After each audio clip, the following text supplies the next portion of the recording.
Hi, my name is Colin Davidson. I'm one of the staff of the Handmade Network. Today we've got a special guest star on Unwind, Billy Pan.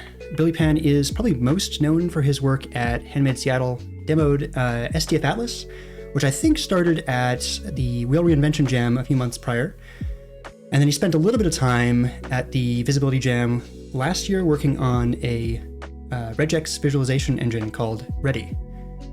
Today, Billy is talking about Regex and Automata Theory with Now You Have Two Problems.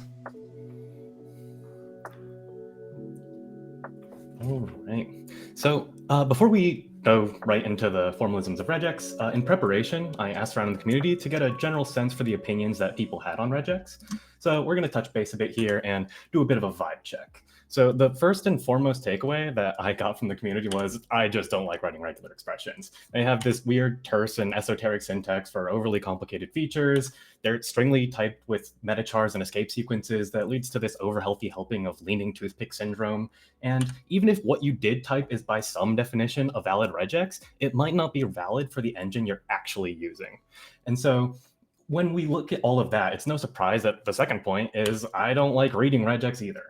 And when time comes to actually write one of these, I'll ask someone else, or I'll just copy paste something from the internet. And then the last one that's like, while I'm looking around the internet, yeah, I can tell there's some like deep CS idea thing going on here, but I don't really get it. And so what I think really captures this sentiment is some people, when confronted with a problem, think, I know, I'll use regular expressions. Now they have two problems. And this was later clarified when he said that regex in itself isn't problematic, but it's overuse. And that raises the question, well, what is and isn't overuse? And that's what I hope to shed some light on today. So before we can dig in, we have to choke down some vegetables, and that is the building blocks of our automata theory formalism. So we're going to talk about alphabets, strings, and languages. So alphabets being some finite set of characters, and we have some set of all strings built from characters, and then some empty string. We have the formalism on the left, and then we have we can have that little mapping on the right. So we have the sigma for chars, and we have sigma star for char star. It's a very convenient mapping. And then the empty string we specify and call epsilon. And so our languages of our language theory is going to be a set of strings. So with that, there's a lot of flexibility in just the specification of our alphabet. And so we have plenty of examples like a binary alphabet of 0 and 1, ASCII, what we're pretty familiar with, UTF-8, enum function calls, nervnet events, network events, x86 instructions, debugger breakpoints, player actions. You can get as high level as you want. And so for a bit of a palette cleanser, let's just jump into some code. Here we have the almighty DFA loop in all its glory. As you can see, we initialize some state, we loop over a string, and then we return whether it matches or not.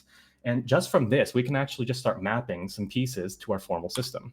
We have our state, which is just an integer, and then the DFA specifically defines a particular state to start at. And then because we're looping over chars, we know our alphabet is chars, and our strings are sequences of chars. And here, the main thing to get across is that we get our next state purely dependent on our current state and current character. So the delta is just some function from state in a char to another state. And lastly, the check for whether a state is final is a mapping from any state to some Boolean, and that tells us whether it succeeds or not. So altogether, we have this complete picture of a DFA, which we represent at that tuple at the bottom. The execution of the DFA is really simple. It just does a single ON loop over the string. And we'll take another look to try to encapsulate that for loop. So our transition function only takes individual characters, but the for loop went across the entire string. So we're going to extend our transition function with delta hat. That way it doesn't take characters anymore. It's going to take entire strings. So if we get the empty string, we don't need to update any state, right? We just go on. And then if we get a string, we can pop a character off the back and then feed that into our recursive call. So even though we've defined it recursively, it's really just helpful to think of delta hat as just a for loop that we saw before. And so speaking of which, this for loop wasn't really doing anything wasteful, but there's still a lot of low-level optimizations that we can have, as written by Prevonson in his shift-based DFA gist. And we can see that Go's usage of this gist was able to get an 182% speed bump. Like, even if you have absolutely zero interest in regular expressions or automata, I'd highly recommend reading this write-up, like just for your own benefit. So we know how DFAs execute, but what does it look like to actually build one? If we're given a language, say strings where every 1 is followed by 2 zeros, so we're going to be dealing with the binary alphabet here, we'll put down a start state, and then we can ask, if we get nothing, is it a valid match? Well, if we get nothing, then we haven't gotten a 1 which would violate our rule. So we can mark the start state as accepting or final by using that double circle. And then by the same logic, if we get an infinite amount of zeros, we still haven't gotten a 1 to violate the rule. So we can self-loop on a 0, and it's perfectly fine. So moving on, if we do get a 1, the only way we're going to get back to accepting is getting another 2 zeros. So we add transitions for those states like so. And we get back to that final state, again, marked with the double circles. So same idea applies as before. If we're in a final state, we can consume an infinite amount of zeros. So Q3 is going to self-loop on a 0. And if we do get a 1, we have to go back and check for 2 more zeros. And at this point, it seems like we've encapsulated the conditions of the language. But since we're constructing a DFA, we need each state to handle transitions for every character. In this case, since the alphabet is 0 and 1, if we look at Q1 and Q2, those currently don't handle consuming a 1, which breaks that rule. So let's fix that. We are going to add a death state. And if Q1 and Q2 ever receive a 1, it means that we've broken the rule that we had in our language. So we go to the death state, and we just infinitely consume characters. There's no hope of coming back from here. And at this point, if you wanted to, you could write a regex to DFA converter and be on your way. And if you did, you might want to make some obvious optimizations. So imagine you have this case where you get some eldritch horror of a regex, most likely from Stack Overflow, but you knew for a fact it began with the letter A. So instead of continuously calling your matching function, you can first use something like memchar, scan through your buffer, and then only once it succeeds do you match against the rest of the regex. I mean, it's nice, but what if we made it a little less easy? Instead, we're going to have the char A in between two completely unintrospectable abominations. Sure, we can memchar and scan for the right half, but what do we do about the left half? Do we scan backwards indefinitely till we hit a new line? What we can do here is notice that if we were scanning the string backwards, we would be able to validate this if we were able to run our first regex, the left one, in reverse. So that would ask the question, is it even possible to reverse a regex? And how do you prove it? And I mean, would we do it with a DFA? I mean, they don't give us a lot of expressive power, right? And if we want to look more into this, there's a blog by Burnt Sushi, the author of RipGrep, and he goes into details in his regex internals post. So how do we do this? Here is where we're going to introduce the regular expressions, and this is where they really shine. So to quickly go over them, I'm going to put the regex pattern on the right and the language, the set of states that it maps to, language on the left and then the set on the right. So the null regex maps to just an empty set, and the empty regex is going to map to a set containing the empty string, and a single character regex maps to a set with a single character. And then if we concatenate two regex, that's the same as the set of the concatenation of any string from A concatenated with any string from B. And so then if we were to take regex A or regex B, that's the same as taking the union of the two languages. We can either be in language A or language B. And then we have the cleany star. All right, so this is 0 or more of A. So we can do 0 of A, 1 of A, 2 of A, just as many as we want. And so that's it. That's all the fundamental syntax to regex that there is. So if we wanted to prove something for all of regular languages, it would be equivalent to show that it holds for those first 3 base cases and that it's preserved for the last 3 inductive steps. So if we want to show that reversal is possible, we're going to use that by induction. So how do we reverse an empty set? Well, we're just going to get back an empty set. If we wanted to reverse the empty string, right? The empty string reverse is just an empty string. If we wanted to reverse a single character, we get back the single character. And there's our base case set. All right, so inductive step. If we want to reverse the concatenation, right, we're going to reverse the concatenation and then reverse the individual regexes. For alternation, we're just going to say if it's in A or B, well, then it's just the same as to say it's in the reverse of A or in the reverse of B. And then for 0 or more of A, it's just as easy to say it's 0 or more of the reverse of A. And so For the completionists amongst you, you may want to show those last 3 steps a bit more rigorously, and you'd be forgiven if you're feeling the presence of just frantic mathematical hand-waving. But moving right along, let's just say that we know it's possible to reverse a regex, but what would it actually look like to do so? Say the DFA we just made. So if we're looking here, we know that, say, reading a 1 on Q0 takes us from Q0 to Q1. So if we want to be able to go backwards, we need to say that reading a 1 on Q1 gets us back to Q0. So if we apply this throughout all the state machines, we're going to flip all the transitions. So here's the original state machine, and then we flip the transitions to get here. Self loops stay the same. They're still self loops. And already, before we move on, there's some interesting questions here. In particular, let's isolate Q1 and its neighbors. So we can see that Q1 has 2 outgoing transitions, both labeled 1. So if we're in Q1 and we read a 1, what should happen? Well, somehow we have to represent the choice Q1 makes in going from Q0 to Q3. So we'll update our transition function. So instead of outputting a single state, it's going to output a subset of states. And so we represent the subset of all states as 2 to the Q. And another interesting thing to notice is Q1 doesn't have any outgoing transitions on zeros. So same kind of idea, but instead of saying, oh, we can handle more than 1 state, we can also handle 0 states. So when Q1 gets a 0, it gives us back 0 states. So we've updated our definition for a transition function to now output subsets.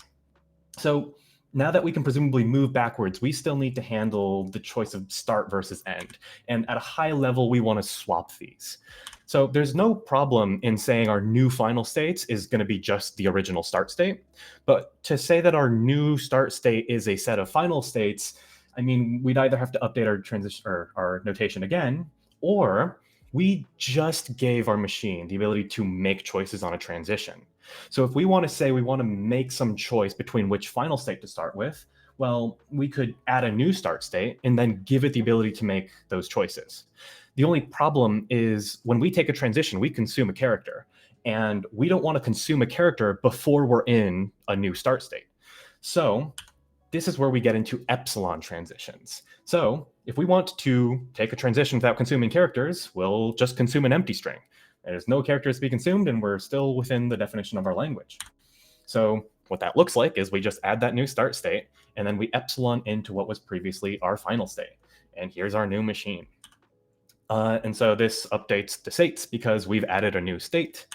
And our transition function now takes from our new states. It also takes in a character or an empty string, and it outputs a subset. Okay. Cat's out of the bag here. What we've given this ability to make choices is what's referred to as non-determinism. So where our deterministic finite automata had no choices to make, it would go where we told it and no more. But that does make them a little bit of a pain to write because you constantly have to check that you're handling all the cases and that you're encoding all the choices. But with non-deterministic finite automata, or NFAs, it's a lot more flexible, but at what cost? So when we go to implement things, DFAs were super simple to actually execute, right? It was just a single for loop, really easy. But for NFAs, there's 2 sorts of interpretations. When it comes to implementing NFAs, let's begin with a thought experiment. Imagine that you can place bets on a horse race. At the end of the race, you're only told whether you won or lost. You're not told which horse won. You only know whether you won or lost. How do you guarantee that you'll win? All right, well, step 1, bet on all the horses. I mean, one of them's going to win, might as well, right? Hedge your bets. Option 2, bet on one horse. If you lose, reverse time, place a different bet, and repeat until you win. Okay, it seems a bit overkill. Why invoke time travel? Well, quite simply, you get to cosplay as an all-knowing, been there, done that protagonist. The only downside is, well, we'll see here. If we have a blatantly hostile pattern that we match against this worst nightmare, we can see that this pattern has to make a choice at every step on A. If it takes an A, it can either make the choice to self-loop, or it can take the choice to move on. And so then we're going to feed this thing a whole lot of A's and then follow it down by a B and cap it off. So what does this hypothetical horse race look like? Well, Here we can see depth first search requiring to exhaustively walk through every node at the tree, going up the tree representing rereading parts of the stream and going through it multiple times, where breadth first search just keeps track of all the states and only has to read through them once. Right, so whenever you hear about catastrophic backtracking or RDOS attacks, this is what's going on. It's a completely self-imposed and preventable problem. Like, come on, why can't you just be regular? It's ridiculous. To really hammer this point home is the article by Russ Cox. Here we can see Perl going exponential while the NFA that gets implemented in the article is nice and linear. But upon closer inspection, let's look at the units. Perl is being measured in seconds, while the NFA is measured in microseconds. Like, whether you love, hate, or fear regex, everyone should read this article. This is what got me momentarily, or not momentarily, just interested in this topic. And so when the visibility jam came around, this was my submission. It visualizes the regex where branches is corresponding to the elevation, and you get to see breadth first search in action, right? As you update, your nodes move in lockstep with one another, and you never have to rescan the string. So we know a bit more about the execution of NFAs, but how do we actually build things? Okay, here is where we get into Thompson's construction. If we are going to prove this, we're going to do the same idea. We're doing inductive on regex, and we're going to prove the property of construction of an NFA. So an empty regex mapped to an NFA whose start state has no transitions. And so everything will fail here. An epsilon regex is going to have a start state that only takes the epsilon transition. And with a single character, we just transition on the single character. So for concatenation of two regex, our start state is going to go into the start of the regex or the machine for A. And then once it gets done with A, it's going to go into the machine of B. And when it finishes with B, it's going to go to a final state. Pretty straightforward. So for alternation, we have to give a choice. Our start state is going to choose to start at the machine of A, or it's going to choose to start at the machine of B. And if we ever get to the end of machine of A or the machine of B, we're going to get to a final state. Okay? And then we have A star. So at the start, we have to make a choice, right? If we're going to do 0 or more of A, all right, then our machine has to stay. Are we going to do 0 of A or more of A? Right, so that 0 of A, if we want to take 0 of A, we're going to take that bottom epsilon transition. We're going to skip over A and just go right to a final state. But if we choose to do more of A, we're going to go to the beginning of A. And if we get through, we have to make another choice. Do we stop our loop here and go to a final state? Or do we loop again? Right, so with that, we have A star, right? That's how we do 0 or more of A. And that's it. We could go implement regex right now. Though for more details, we should really, really check out the Russ Cox article. Okay, now that we've got a bit more understanding, let's just start adding more tools at our disposal. We'll start with some arbitrary DFA, and we know that the language is all the strings that can get from a start state to a final state. Okay, well, if we say that the strings that are not in the language, those are the strings that can't get from a start state to a final state. Okay, that's the same as saying that strings that are in the complement of the language are those that go from the start state to some complemented final state. And this condition has the same form for defining a language of a machine, right? It's the same form as this one.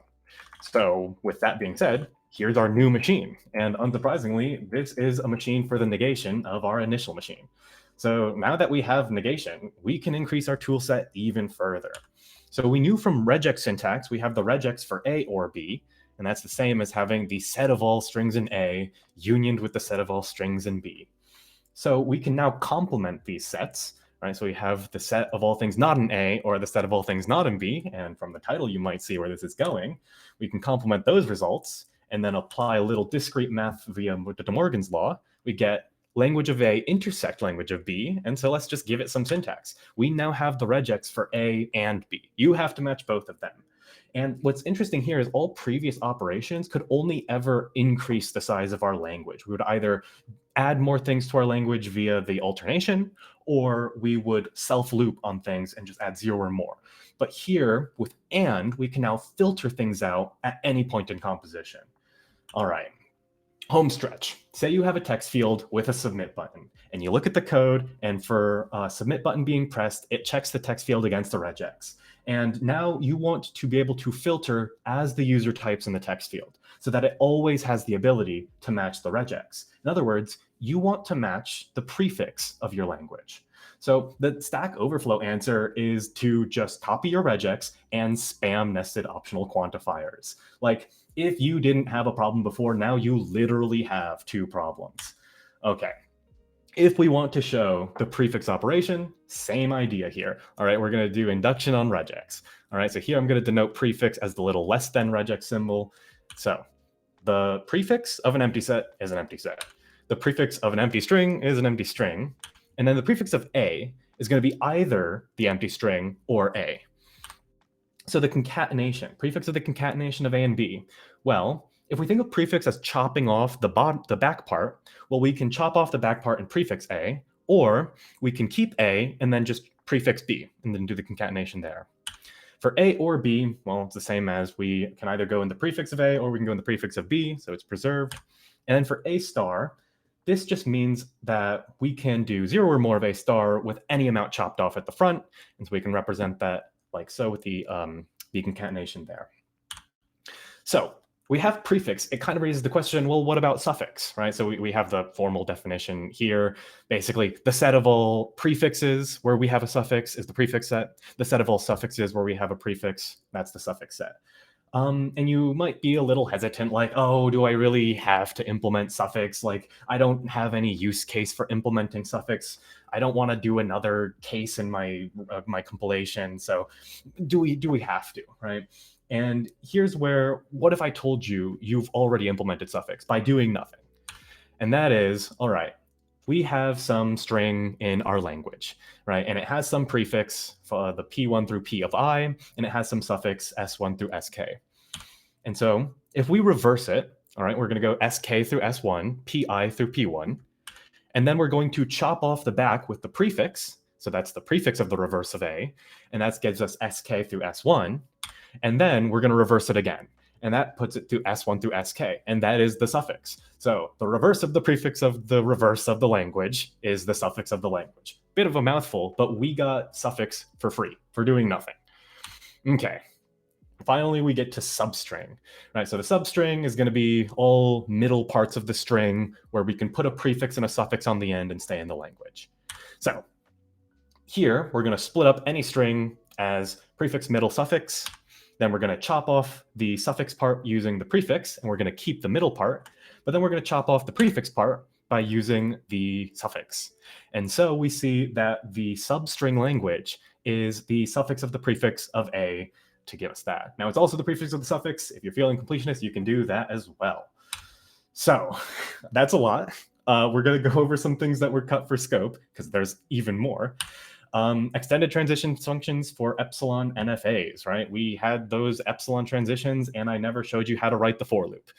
Well, that got cut. Conversion from NFA to DFA, that is quite the process. The finite state automata to regex conversion, that is very heavy in theory. DFA minimization is just a lecture onto itself.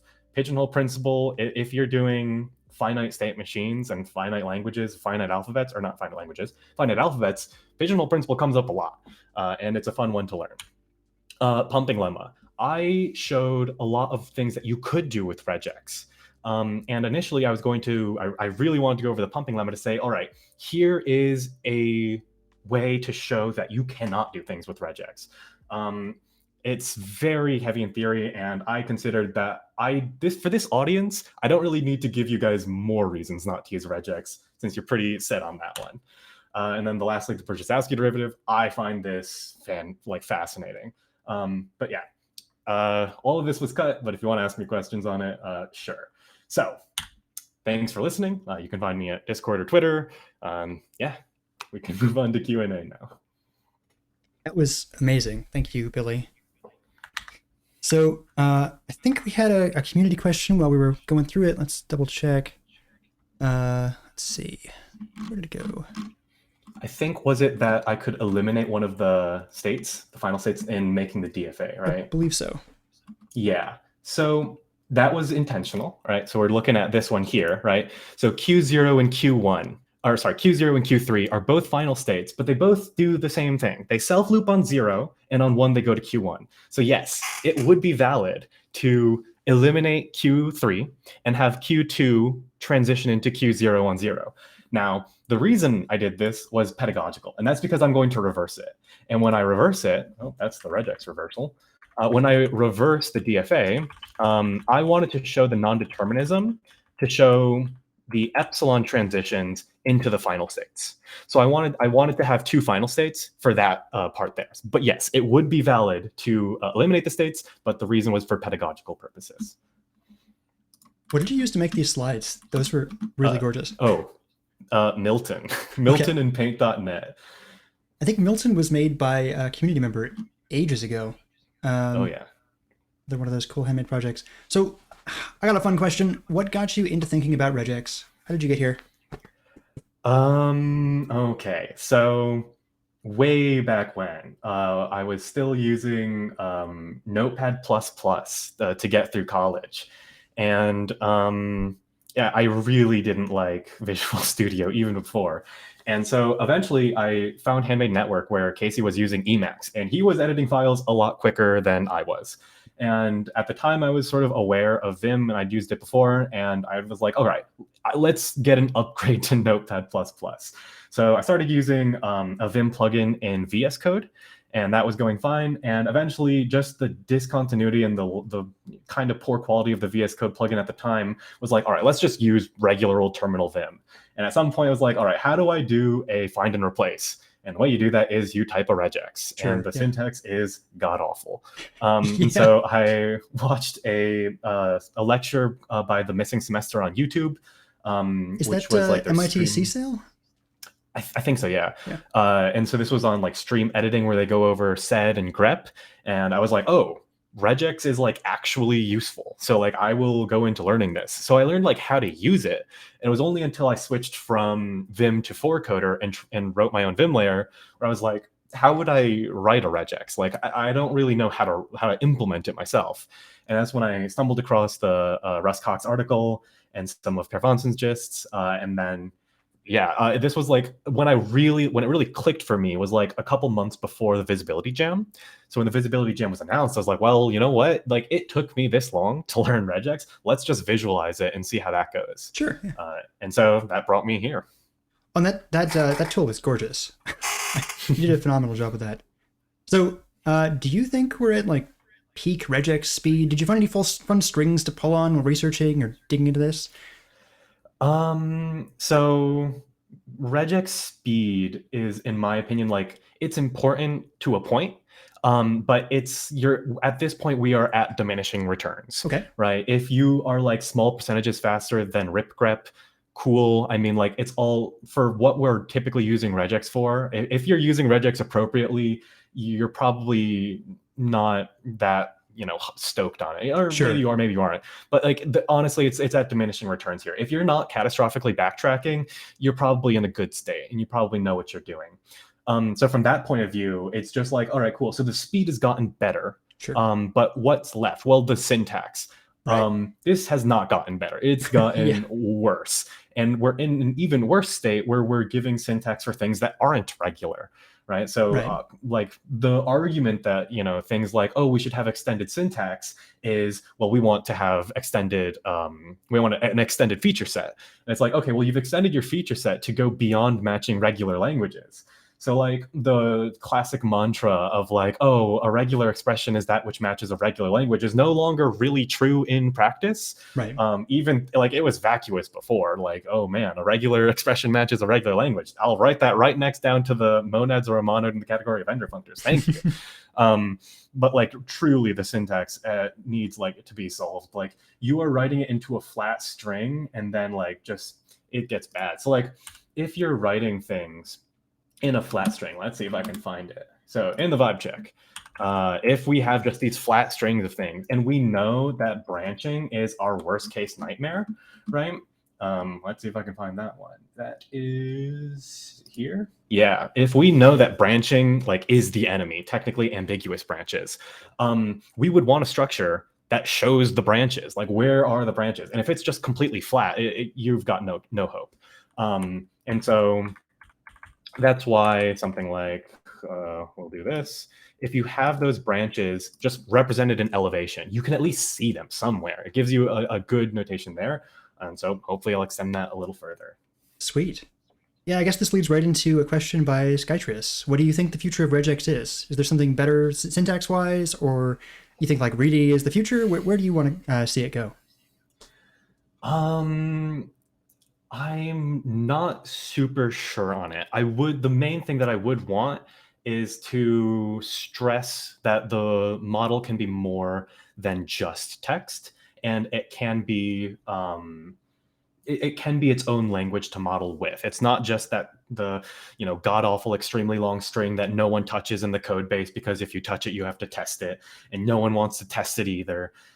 Instead of that, move on to something that you can really like start understanding, and that's like kind of the meme of like, oh, the regex is self-documenting, but no one knows what it documents. It's like, if we could have something that like just visually was self-documenting, that you could actually understand, or at least break down into its constituent parts and understand the constituent parts. And then if the regular operations are regular, hopefully their compositions are understandable as well. Mm-hmm. Things like that would be things I'm more interested in looking into. Other things in the future, yeah, we'll see. So I know you've done a bunch of work on forcoder, and I think you've got a custom layer for forcoder. So are you using regex and forcoder now? Have you finally gotten that in? Yeah, I mean, funnily enough, what got me in was like trying to implement it for forcoder. But the thing is, like, I really to implement something in forcoder, it has to be something that I like really need to use, like so much so that I'm like, all right, drop everything. I need this in my editor right now. And the fact that that hasn't come up is just like how little I use regex. I don't actually need regex that much when editing text files. It's surprisingly so. It hasn't been something that I've personally like really needed, but it is something that I plan on doing. Especially like I have my Vim layer, which is just the Vim bindings. I have my own personal layer, which uses the Vim bindings, and then I'm working on a quality of life layer, which will do the basic things that people want out of it, and then show some extensions. And one of those extensions I'm hoping is going to be a regex extension that'll hopefully plug in. And there's some big plans there. Yeah. We'll see. But as of right now, no, not yet. Okay. Yeah, understandable.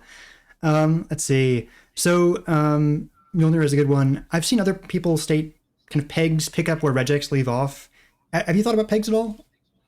Yeah, so parsing expression grammars is sort of like a Lua phenomenon. I like the goal of, so like regex in my mind has sort of two uses. And the first is the most common one that people think of, which is like the ad hoc parser. Like, I don't want to have to go and write my own parser right now, whether I have to like generate it or something, or hand roll it. Like, it's a little bit much for this case. Sure. I just want to filter some stuff. And so the ad hoc parser of regex is one where it's like, man, this syntax really sucks. And pegs really improves on that, in my opinion. But the part that I'm more interested in is the modeling aspect, which is how do you model regular languages? Sure. And so that's where I think regex should really start specializing in. Well, we talked a little bit about this a few days back. State machines aren't specifically language focused. You can have them, you can use them in all sorts of weird contexts. I think one of the interesting ones we talked about was fighting game combo recognition, right? Like how do you determine, like in Street Fighter, what combo we're pulling off? That's a state machine, right? So, yeah, it's a state machine that you just want to know, like, at what point do I resolve and say, like, I've got a resolution of user input as my my characters, right? So my string is a string of user inputs, and I want to know when do I resolve to say this is the combo we're doing, right? Start doing this animation system and do this player activation. That you could do with a regex. You probably wouldn't literally implement it in code as a regex. You want some tool that models it in that way, and then compiles down to something that your engine can actually reason about. But it's something where you can start doing, if you have a tool like that, you can start doing validation on that tool. So you can say, is this combo like a prefix of another or a substring of another? And I want to make sure that it's not a substring of another. This is where things like prefix and substring and negation or even suffix start getting more usage out of them, is in that validation. Because if we test for that, right, if we take the intersection of the negated of the prefix of the complement, we can then test for emptiness, and then that serves as a test. The construction of a regex can be the test case. Mhm. So you don't have to automate your tests you don't have to manually do the tests anymore. You can start using the tool to automate that part for you as well. Sweet. Let's see. So I think one that I've seen people try to do before is writing compilers with regex. What is your take on compiler lexing? Yeah, I mean, so there's a kind of, so like when we talk about regex as an ad hoc parser, well, we're going to kind of stress that ad hoc part, right? When we're a compiler, we're not an ad hoc compiler, not really. Right. We kind of know the language we're going with, and we kind of want to make it easy to read and recognize. Like if this language has to be written by people, we want it to be easy to reason about just from a lexical structure even. So we have a pretty simple lexical structure that we know ahead of time. So it's like the opposite end of the spectrum in terms of like the ad hociness. Mm-hmm. And so from that point of view, it's like, all right, we're going to have a very simple lexical structure. So it's going to have a very simple implementation. There's not going to be a lot of ambiguity. So like this is where hand rolling it is just like really the case to go. Absolutely. Right? You don't even need to generate it. Just like that's why like I would recommend watching like Per Vonson's Bitwise series. So where he just hand rolls his lexer. And he even shows the lexical structure and the BNF for his grammar, mm-hmm. and then he shows how to convert that to code. So like even if you want to apply these formalisms, they're not lost once you start hand rolling things. In fact, they help you. They give you that framework to know what you're doing is unambiguous. Yep. Sweet. So I guess we'll kind of wrap up. Let's see. So last question on my end. Where do you want to take your research? Is there a direction that you want to go with this? Is there something you want to do more with 3D? So yeah, it's become sort of my like full-time personal project / research area that I've been just diving into. What I really want to do is give an editor that's both visual and really dives into that sort of composition of regex. So like, for example, when we do regex, the way that you would do like quote unquote composition right now is like string concatenation of the regex string itself. So not of the regex structure, but of the string. Right. And that's like horrible. Why would you do that to yourself? So this is something that what's previously written, the PEGs, actually solves. They do composition. You can actually do composition as like a first-class feature in PEGs. Yeah. But it's still text-based. And so then the other thing is the regular operation nature of that.